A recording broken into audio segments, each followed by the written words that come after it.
இப்பொழுதும் doctor DGS Dinakaran அவர்கள் வழங்கிய வல்லமை நிறைந்த இறைவார்த்தைகளின் ஒரு பகுதியினை உங்கள் ஆசீர்வாதத்திற்காக வழங்குகிறோம். கேட்டு ஆசீர்வாதம் பெறுங்கள். இன்று இரவு நம்முடைய தியானத்திற்கென்று தேவன் எனக்கு கொடுத்த வேத வசனம் ரோமர் 8:30. ரோமர் 8:30 வாசிக்க கேட்போம். எவர்களை முன் குறித்தாரோ அவர்களை அழைத்தும் இருக்கிறார், எவர்களை அழைத்தாரோ அவர்களை நீதிமான்களாக்கியும் இருக்கிறார், எவர்களை நீதிமான்களாக்கினாரோ அவர்களை மகிமைப்படுத்தியும் இருக்கிறார். இந்த வேத வசனம் நீதிமான் எங்கிருந்து வருகிறான் என்பதை விளக்குகிறது. அது சொல்லுகிறது, தேவன் சிலரை முன் குறிக்கிறாராம். எபேசியர் 1:4 சொல்கிறது, உலக தோற்றத்திற்கு முன்பதாகவே சிலரை தமக்கென்று நீதிமான்களாக மாற்ற தேவன் முன் குறிக்கிறாரா. இரண்டாவது, அவர்களை அழைக்கிறாரா. யோவான் 15:16 தன் சீடர்களோடு அவர் பேசும் பொழுது, நீங்கள் என்னை தெரிந்து கொள்ளவில்லை, நான் உங்களை தெரிந்து கொண்டேன், நான் உங்களை அழைத்தேன் என்று சொன்னார். அழைத்த பிறகு அவர் அவர்களை நீதிமான்களாக மாற்றுகிறார். 1 கொரிந்தியர் 6:11 சொல்கிறது, உங்களில் சிலர் பரிசுத்தமற்று இருந்தீர்கள், நீங்கள் நமது தேவனுடைய நாமத்தினாலும் இயேசு கிறிஸ்துவின் இணையற்ற நாமத்தினாலும் பரிசுத்த ஆவியினாலும் கழுவப்பட்டீர்கள், பரிசுத்தமாக்கப்பட்டீர்கள், நீதிமான்களாக மாற்றப்பட்டீர்கள். இப்படித்தான் நீதிமான் பிறக்கிறான். பாவி ஒருவன் தான், பாவத்தில் வாழ்கிறவன் தான், கெட்ட பழக்க வழக்கங்களை செய்கிறவன் தான், கொடூரமான சிந்தை உள்ள மனிதன் தான், மனுஷிதான் நீதிமானாக மாற்றப்படுகிறாள். இயேசு கிறிஸ்து என்னும் நாமத்தினால், பரிசுத்த ஆவியின் வல்லமையினால், பரிசுத்த இரத்தத்தினால், கிறிஸ்துவின் இரத்தத்தினால். பல ஆண்டுகளுக்கு முன்பு அமெரிக்க ஐக்கிய நாட்டில் தேவனால் வல்லமையாக பயன்படுத்தப்படும் ஓரல் ராபர்ட்ஸ் என்ற பக்தனுடைய வாழ்க்கை சரிதையை வாசித்து பார்த்தேன். அவர் தன் தாயின் வயிற்றில் இருந்த பொழுது ஒரு நாள் அந்த அம்மையார் அடுத்த வீட்டில் உள்ள சிலருக்கு உதவி செய்ய புறப்பட்டு போனார்களாம். இருவர் வீட்டிற்கும் நடுவே ஒரு முள் வேலிதான் இருந்தது. எனவே இந்த முள் வேலிக்குள் நுழைந்து மறுபக்கம் செல்ல முயற்சி செய்த பொழுது பூரண கர்ப்பிணியாக இருந்த அவர்கள் அந்த கம்பிக்குள் சிக்கி கொண்டார்கள். சில கம்பிகள் வயிற்றை கிழிக்க ஆரம்பித்தன. அந்த நிலையில் நின்று கொண்டு அவர்கள் தேவனை நோக்கி ஒரு ஜெபம் செய்தார்களாம். தேவனே, என் வயிற்றில் இருக்கும் குழந்தையை காப்பாற்றும், நீர் காப்பாற்றினால் இந்த குழந்தையை உமக்கென்று உம்முடைய ஊழியத்திற்கென்றே கொடுப்பேன் என்று பிரார்த்தனை செய்தார்களாம். குழந்தை பிறந்தது. தன் பெயரை கூட சொல்ல முடியாத திக்குவாயாக பிறந்தது. 17 வயது நிரம்பிய அந்த குழந்தை இறைவனுக்கும் எனக்கும் சம்பந்தமில்லை என்று சொல்லியது. வீட்டை விட்டு அந்த வாலிபன் ஓடிவிட்டான். தாய் சொன்னாள், நீ வீட்டை விட்டு ஓடலாம் மகனே, ஆனால் என் ஜெபத்தை விட்டு ஓடவே முடியாது. தேவன் உன்னை அழைத்த அழைப்பை, உனக்கு கொடுத்திருக்கிற தெரிந்து கொள்ளுதலை விட்டு நீ ஓடவே முடியாது என்று. திரும்பி ஒரு நாள் வந்தார். எப்படி? 2 நுரையீரல்களிலும் க்ஷயரோகத்தோடு திரும்பி வந்தார். அந்த நாட்களில் க்ஷயரோகத்திற்கு மருந்து கிடையாது. இரத்தத்தை இரவும் பகலும் வாந்தியாக எடுத்து தங்கியிருந்த சுவரெல்லாம் இரத்தத்தினால் வார்னிஷ் போல அடித்து தவித்தார். அப்பொழுதும் தேவனை ஏற்றுக்கொள்ளவில்லை. என்றாலும் தகப்பனுடைய கண்ணீரினால் ஒரு நாள் கிறிஸ்துவை ஏற்றுக்கொண்டார். திடீரென்று ஒரு நற்செய்தி, இது போல சுகமளிக்கும் நற்செய்தி கூட்டம் ஒன்று நடக்கிறது என்று அதற்கு அவரை அழைத்து சென்றார்கள். மேடைக்கு அவர் கொண்டு வரப்பட்ட பொழுது பிரசங்கியார் தன் கரங்களை அவர் மீது வைத்தார். நுரையீரலை வாட்டி வதைக்கிற பொல்லாத பிசாசே வெளியே வா என்றார். அவ்வளவுதான். மறு வினாடி தேவனுடைய வல்லமை மீது இறங்கியது. ஒரு நொடியில் புதிய நுரையீரலை அங்கு வைத்தது. அவர் எழுந்து ஓடினார். திக்குவாய் மறைந்தது. முதல் முறையாக சரளமாக சாட்சி கொடுத்து கிறிஸ்துவை மகிமைப்படுத்தினார். அன்று ஆரம்பித்த அவருடைய ஊழியம் முடிவில்லாமல் போய்கொண்டே இருக்கிறது. ஆம், அவருடைய தாயின் வயிற்றில் அவர் இருந்த பொழுது எரேமியா 1:5 படி, கலாத்தியர் 1:12 படி தேவன் அவரை தெரிந்து கொண்டார். அவரை அழைத்தார், தம்முடைய பரிசுத்த ஆவியினால் நிறைத்தார், நீதிமானாக மாற்றினார், பயன்படுத்தி வருகிறார். இன்று இரவு என் வார்த்தைகளை கேட்டுக்கொண்டிருக்கிற என் அன்பு சகோதர சகோதரிகளே, நீங்கள் தற்செயலாக இங்கு வந்துவிடவில்லை. நீங்கள் தேவனால் முன் குறிக்கப்பட்டவர்கள், தேவனால் தெரிந்து கொள்ளப்பட்டவர்கள், தேவனால் இந்த இடத்திற்கு அழைத்து வரப்பட்டவர்கள். தேவன் தம்முடைய திரு ரத்தத்தினால் உங்களை கழுவி நீதிமான்களாக மாற்றப்பட்டவர்கள். எனவே நீங்கள் திரும்பி செல்லும் பொழுது, நான் தேவனால் தெரிந்து கொள்ளப்பட்டவன், தேவனால் அழைக்கப்பட்டவன், தேவனுடைய ரத்தத்தினால் கழுவப்பட்டவன், நான் நீதிமானாக திரும்பி செல்கிறேன் என்று சந்தோஷமாய் நீங்கள் செல்ல வேண்டும் என்பதே தேவனுடைய திருவுள சித்தம். கவலைப்படாதிருங்கள். மனிதர்கள் உங்களை புறம்பே தள்ளலாம், படிப்பில்லாதவன் என்று, அல்லது அங்கவீனன் என்று, அல்லது செல்வந்தன் அல்ல என்று. எப்படி இருந்தாலும் சரி, நீங்கள் உங்கள் உள்ளத்தில் இந்த எண்ணத்தை திட்டமாய் பதித்துக் கொள்ளுங்கள். நான் நீதிமான். திருச்சிக்கு சென்றேன், இயேசுனை அழைத்து சென்றார், அனாதி தீர்மானத்தின்படி என்னை அழைத்து சென்றார், என்னை நீதிமானாக மாற்றினார் என்று. கவலைப்படாதிருங்கள். இந்த சாட்சியோடு நீங்கள் செல்லுங்கள். போகட்டும். இந்த நீதிமான்களாக மாற்றப்பட்டீர்கள் என்ற அனுபவத்தோடு இந்த வேத வசனம் முடிவடைகிறதா? ஒரு தடவை திரும்ப நம்முடைய சகோதரன் வாசிப்பார், கேளுங்கள். எவர்களை முன் குறித்தாரோ அவர்களை அழைத்தும் இருக்கிறார், எவர்களை அழைத்தாரோ அவர்களை நீதிமான்கள் ஆக்கியும் இருக்கிறார், எவர்களை நீதிமான்கள் ஆக்கினாரோ அவர்களை மகிமைப்படுத்தியும் இருக்கிறார். இன்று இரவு நான் பேச போகும் முக்கியமான காரியம், அவர் உங்களை மகிமைப்படுத்துகிறவர். இந்த இடத்திலிருந்து நீங்கள் போகலாம், ஆனால் தொடர்ந்து கிறிஸ்து செய்ய போகும் ஒரு காரியம், உங்களை அவர் மகிமைப்படுத்த போகிறார்.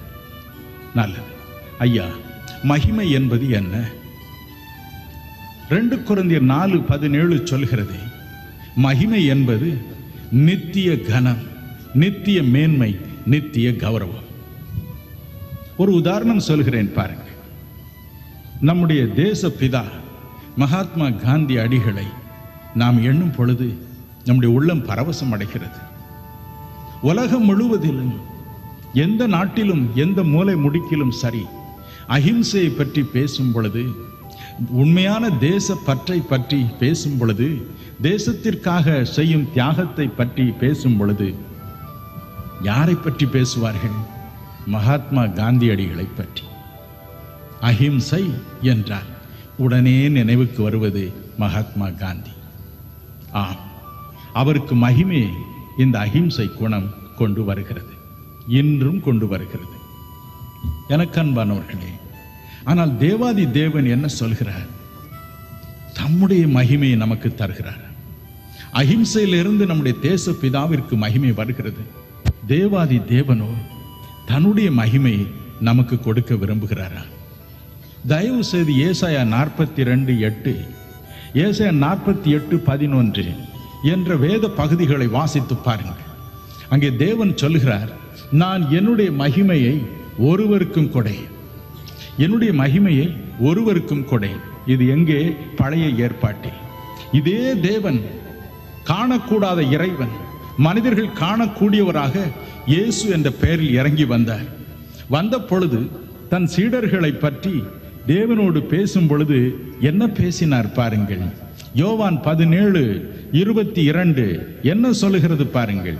யோவான் 17:22 நன்றாய் கவனமாய் கவனியுங்கள். நாம் ஒன்றாய் இருக்கிறது போல அவர்களும் ஒன்றாய் இருக்கும்படிக்கு நீர் எனக்கு தந்த மகிமையை நான் அவர்களுக்கு கொடுத்தேன். நீர் எனக்கு தந்த மகிமையை நான் அவர்களுக்கு கொடுத்தேன். என்ன மகிமை? யோவான் 17:5 சொல்லுகிறது, உலக தோற்றத்திற்கு முன்பதாக பரலோகத்தில், விண்ணுலகில் தேவனிடம் இயேசுவுக்கு இருந்த மகிமை, அந்த மகிமையை கொண்டு வந்து நமக்கு கொடுக்கிறார். சில சமயங்களில் மிக தவறாக மற்றவர்களை கேலி பண்ணுவது உண்டு.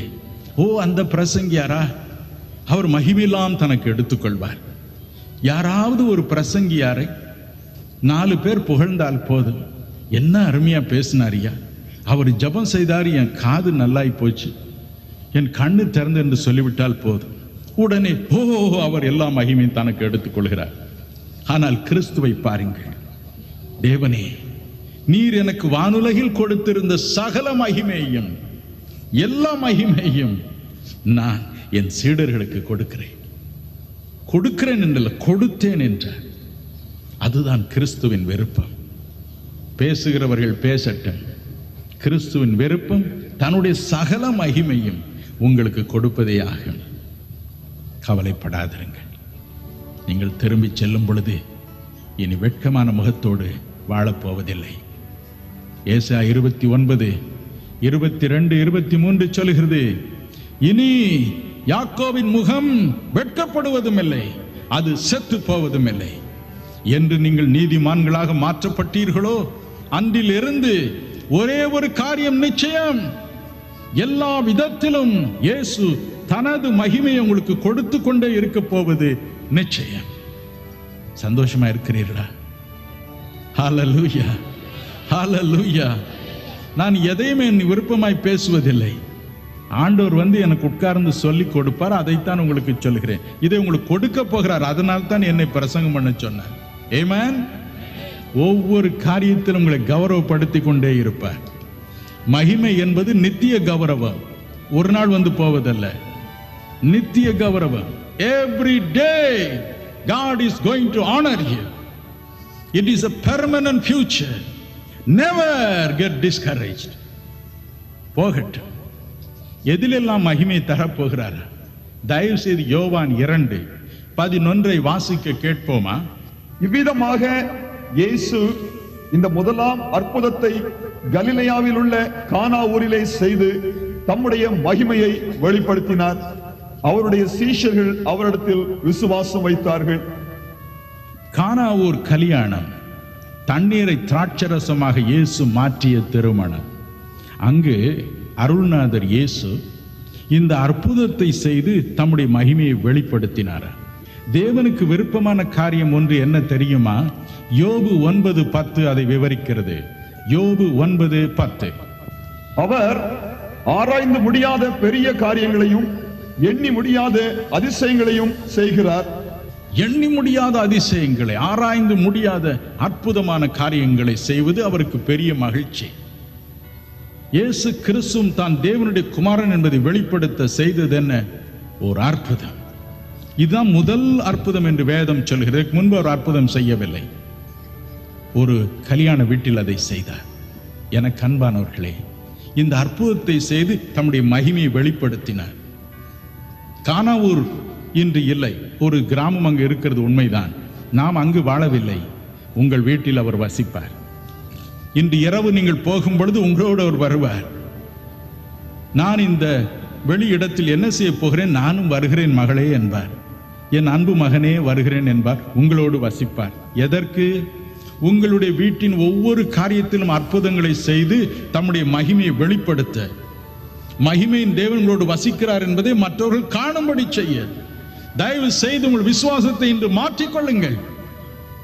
நீங்கள் ஒரு நாளும் மற்றவருடைய காலின்கள் மிதிபட்டு சாவதில்லை. அந்த நாட்கள் முடிவடைந்து விட்டன. நீதிமான்களாக மாற்றின இயேசு அற்புதங்களை தொடர்ந்து செய்து உங்களை மகிமைப்படுத்துவார். ஹல்லேலூயா, ஹல்லேலூயா, ஆமென். ஒரு வேடிக்கை கதையை சொல்லுகிறேன் பாருங்க. இது உண்மை சம்பவம். ஒரு தடவை நானும் என் மகனும் மனைவியும் அமெரிக்க நாட்டிற்கு போயிருந்தோம். நியூயார்க் நகரில் நிறைய பிரசங்கித்து 1000 பேருக்கு ஜெபம் பண்ணி கை காலெல்லாம் விட்டு போச்சு. உடனே அங்கிருந்து லண்டன் மாநகரம் புறப்பட வேண்டிய நிலை. லண்டன் மாநகருக்கு புறப்படுவதற்கு நியூயார்க் ஏர்போர்ட்டிற்கு வந்தோம். காரில் வரும் பொழுது ஒரு நண்பர், சுபாஷ் செரியன் என்ற ஒரு நண்பர் காரை ஓட்டி கொண்டு வந்தார். அவருடைய மனைவி சவுதியா ஏர்லைன்ஸில் வேலை செய்கிறார்கள், அவளும் கூட வந்தார். நான் சொன்னேன், எப்படி நான் 7.5 மணி நேரம் அந்த பிளேனில் இருக்க போறேனோ தெரியல பிரதர், ரொம்ப உடம்பெல்லாம் விட்டு போச்சு என்று சொன்னேன். அப்பொழுது அவர்கள் சொன்னார்கள், கான்கார்டுன்னு ஒரு ஃப்ளைட் இருக்கு பிரதர், அது 3.5 மணி நேரம் தான், 3 மணி நேரம் 16 நிமிஷம் தான், பாதி நேரத்தில் போயிடும். ஆனால் டிக்கெட்டு விலையோ இந்த பிளேனில் உள்ள ஃபர்ஸ்ட் கிளாஸுக்கு மேலே 8 மடங்கு என்று சொன்னார். அப்படியே இருதயம் நிற்கிற மாதிரி இருந்து வச்சு பிடிச்சிக்கிட்டேன், சமாளிச்சுக்கிட்டேன். ஏர்போர்ட்டுக்கு போனோம். என் மகன் சொன்ன, அப்பா நீங்கள் ரொம்ப டயர்டாக இருக்கீங்க, நீங்களும் அம்மா அந்த சோஃபாவில் உட்காருங்க, நான் போர்டிங் பாஸ்லாம் வாங்கிட்டு வரேன் என்று போனேன். போனவன் கியூவில் நின்றுட்டு இருந்தான். திடீர்னு ஒரே ஓட்டமா ஓடி வந்தான்.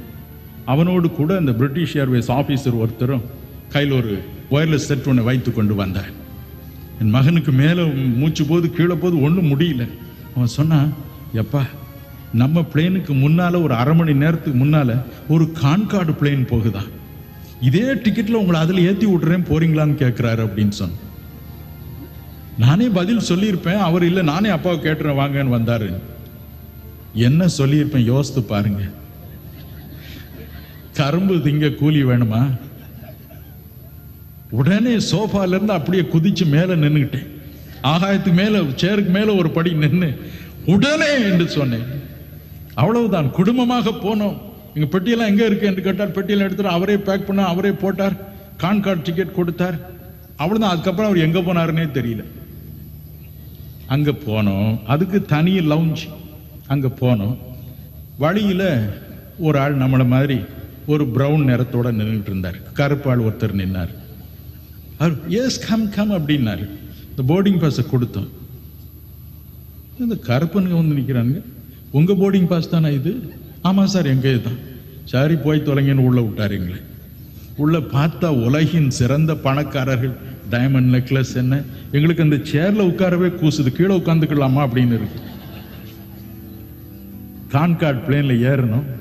7:30 மணிக்கு பதிலாக 3 மணி நேரம் 16 மணி நேரத்தில் எங்களை அரசர்களைப் போல அவர்கள் முழு நேரம் உபசரித்து கொண்டு வந்து லண்டனில் சேர்த்தார்கள்.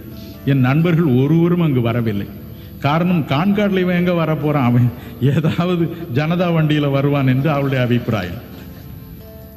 வெளியில வருவதற்கு முன்பதாக இமிகிரேஷன் போகணும், கஸ்டம்ஸ் போகணும், இதற்கெல்லாம் போகணும். அங்கேயும் ஒரு வெள்ளைக்காரர் நின்று கொண்டிருந்தார். அதுக்கு தனி, இவர் தனி கஸ்டம்ஸ், தனி இமிகிரேஷன், எல்லாம் தனி. Concord passengers. அவர் என் மனைவியை பார்த்து அவருக்கு கொஞ்சம் சந்தேகமாகி போச்சு. இது என்னடா அது, என்ன துணி இப்படி சுத்தி சுத்தி சுத்தி கட்டிக்கிட்டு ஒரு அம்மா வந்திருக்கு, கான்கார்டு கேட்ல போகுதுன்னு கூப்பிட்டாங்க. Come here madam, that is Concorde gate அப்படின்னா. என் ஒய்ஃபுக்கு கொஞ்சம் தைரியம் வந்து, I have travelled by Concorde only. எல்லாம் முடிச்சு வெளியில போனோம். டாக்ஸிக்காரன் ஏத்திக்கிட்டு போனான். ஆமா, இப்ப கான்கார்டு பிளைட்ல வந்தது, நீங்க அதுலயே வந்தீங்க? ஆமா, அதுல தான் வந்தோம். என் மகன் சொன்னான். அவன் சொன்னான், ஒண்ணு நீங்க ஒரு பெரிய பேங்குக்கு சேர்மனா இருக்கணும், அல்லது ஒரு பேங்கை கொள்ளை அடிச்சிருக்கணும், இல்லைன்னா எப்படி இதுல வந்தீங்க என்று சொன்னான். என் மகன் சொன்னா, ஆமா பேங்க் எல்லாம் எங்க பேங்க் தான் அப்படின்னு சொன்ன. ஓ அப்படி சொல்லுங்க, அதனால தான். கடவுள் பேங்க் நம்ம பேங்க் தானே. வானமும் பூமியும் அதன் நிறைவும் கர்த்தருடையது. ஹல்லேலூயா. அவர் அற்புதமானவர். அந்த காரில் நான் பேசிக் கொண்டிருந்ததை கவனமாய் கேட்டு உடனே ஒரு அற்புதத்தை செய்தார். என்ன, யார் யாரோ போறான் கான்கார்ட்ல, என் மகன் போனா என்ன, அந்த ஆபீசரை கொண்டு வந்தார். எங்களை மாத்திரம் தான் அவர் ஏத்தினாரு, மீதி பேர்லாம் எப்படியாவது போங்கடான்னு போயிட்டார். என்ன ஆச்சரியம் பாருங்க. அவர் அற்புதமானவரே, அவர் அற்புதமானவரே, என்னை மீட்டென்னை காத்தென்னை தாங்குகிறார். அவர் அற்புதமானவரே, அவர் உன்னதரே, அவர் உன்னதரே, சூரிய சாந்திர நட்சத்திரங்கள் அவர் உன்னதரே, அவர் அற்புதமானவரே, அவர் அற்புதமானவரே, அவர் சிங்கத்தின் வாயை காட்டினாரே, அவர் அற்புதமானவரே, அவர் உன்னதரே. எல்லாம் கைதட்டி மகிழ்ச்சியோடு பாடுவோம். ஆமென். நம்முடைய ஆண்டவர் உன்னதமானவர். அவர் உங்களுக்கு அற்புதங்களை செய்ய போகிறார்.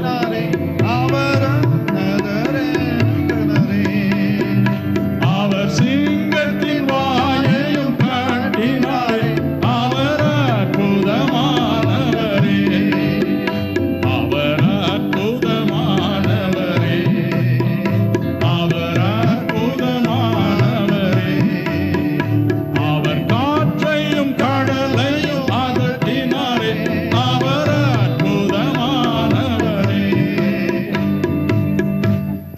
அற்புதங்களை செய்து உங்கள் வாழ்க்கையில் மகிமை கொண்டு வருவார், உங்களை மகிமைப்படுத்துவார். அதை விட அவருக்கு என்ன சந்தோஷம் என்று நினைக்கிறீர்கள்? அதில் தான் சந்தோஷம். பயப்படாதிருங்கள். தொல்லைகள் வரலாம், தேவைகள் வரலாம். ஒவ்வொரு தேவையிலும் ஒரு அற்புதத்தை செய்து உங்களை பரவசப்படுத்துவார். ஆமென், ஹல்லேலூயா. ஒரு விஷயம் கைகளை உயர்த்தி ஆண்டவருக்கு நன்றி செலுத்துவோம். எதிர்பார்த்து மகிமை எதிர்பார்த்து நன்றி செலுத்துவோம். ஹல்லேலூயா. என் அன்பு சகோதர சகோதரிகளே, தைரியமாயிருங்கள். உங்களுக்கு ஒரு தகப்பன் இருக்கிறார். அவர் உங்களை கைவிட மாட்டார். என் செல்ல பிள்ளைகள் என்னை நம்பி இருக்கிறார்கள். நான் அவர்கள் நினைக்கிறதற்கும் வேண்டிக் கொள்கிறதற்கும் மேலாக செய்வேன் என்று சொல்லி உங்களை மனதார ஆசீர்வதித்து கனம் பண்ணுகிறார். அவர் கரங்கள் உங்களை உயர்த்துவதை உணர்வீர்கள். இன்று முதல் அதை அனுபவிப்பீர்கள். அவரை நம்பி ஜெபம் பண்ணுவோமா? ஏசப்பா, உன்னதமானவரின் மறைவில் இருக்கிறவன் சர்வ வல்லவருடைய நிழலில் தங்குவான் என்ற வசனத்தின்படி மது நிழலில் தங்கும்படி மது பிள்ளைகளுக்கு கிருபை தாரும். ஆண்டவனே, இந்த நிழலிலே ஒரு பிசாசும் வரக்கூடாது, வராது. உமக்கு ஸ்தோத்திரம். ஒரு பாவமும் வராது. உமக்கு ஸ்தோத்திரம். ஒரு இழப்பும் வராது. உமக்கு ஸ்தோத்திரம். ஒரு தவறான குற்றம் சாட்டுதல் வராது. உமக்கு ஸ்தோத்திரம். ஒரு வாழ்வில் குறைவு வராது. உமக்கு ஸ்தோத்திரம். ஒரு தோற்றுப்போகும் நிலைமை வராது. உமக்கு ஸ்தோத்திரம். இந்த நேரத்தில் அந்த வெளிச்சம் அவர்கள் மீது பிரகாசிப்பதற்காக ஸ்தோத்திரம். எதை கட்டி எழுப்ப வேண்டுமோ அதை எளிதாக கட்டி எழுப்ப அவர்களுக்கு கிருபை தார சுவாமி. எந்தெந்த குடும்பத்திலே மது பிள்ளைகளுடைய உதவி தேவையோ உதவி செய்யும் பொழுது அந்த குடும்பம் கட்டப்படுவதை அவர்கள் காணட்டும். பண பிரச்சனைகளை மது பிள்ளைகளை விட்டு நீக்கிப்படும். செழிப்புள்ள காலங்களை அனுபவிக்கும்படி கிருபை செய்யும். மது வார்த்தையின்படி நடக்க வாழ அவர்களுக்கு கிருபை தாரும் அப்பா. மது வார்த்தையை பிரசங்கிக்க வேண்டும் என்ற நிலைமையில் ஆயத்தம் பண்ணி கொண்டிருக்கும் சிலரை பார்க்கிறேன். அவர்களுக்கு உதவி செய்யும். அவர்களை தீர்க்கதரிசிகளாக உபயோகப்படுத்தும் ராஜா. அவர்கள் மூலம் அற்புதங்களை செய்யும். சுகவீனம் எல்லாம் மறைவதாக விரைவில் அவர்களை ஆரோக்கியத்தினால் நிரப்பி செழிக்க செய்யும். நீர் இந்த பாக்கியத்தை கொடுப்பதற்காக நன்றி இயேசுப்பா. நன்றி. இயேசுவின் நாமத்தில் ஆமென். God bless you. இந்த நிகழ்ச்சியின் மூலம் ஆசீர்வாதங்களையும் அற்புதங்களையும் பெற்றுக்கொண்ட நேயர்களே, உங்களது கருத்துக்கள், இந்நிகழ்ச்சியின் மூலம் இறைவன் உங்களுக்கு செய்த அற்புதங்கள் மற்றும் உங்கள் பிரார்த்தனை தேவைகள் எதுவாக இருந்தாலும் உங்களின் தெளிவான முகவரி, தொலைபேசி எண், பங்காளர் எண்ணோடு சேர்த்து எங்களுக்கு எழுதி அனுப்ப மறவாதீர்கள். உங்களுக்காக டாக்டர் பால் தினகரன் அவர்கள் ஊழியத்தின் நிமித்தம் உலகில் எந்த பகுதியில் இருந்தாலும் உங்கள் கடிதங்களை நேரடியாகவோ அல்லது இன்டர்நெட் மூலமாகவோ பெற்றுக்கொண்டு உங்களுக்காக இறைவன் இயேசுவிடம் பாரத்தோடு மன்றாடி அவர் தரும் பதிலை உங்களுக்கு எழுதி அனுப்புவார்கள். நீங்கள் எழுதி அனுப்ப வேண்டிய முகவரி: இயேசு அழைக்கிறார், ஜெபகோபுரம், நம்பர் 16, டாக்டர் DGS தினகரன் சாலை, சென்னை 28. இமெயில் முகவரி paul@jesuscalls.org. எங்களது 24 மணி நேர தொலைபேசி பிரார்த்தனை எண்கள் 044 25 600 600 044 44 600 600. ஆண்டவர் உங்களை ஆசீர்வதிப்பாராக.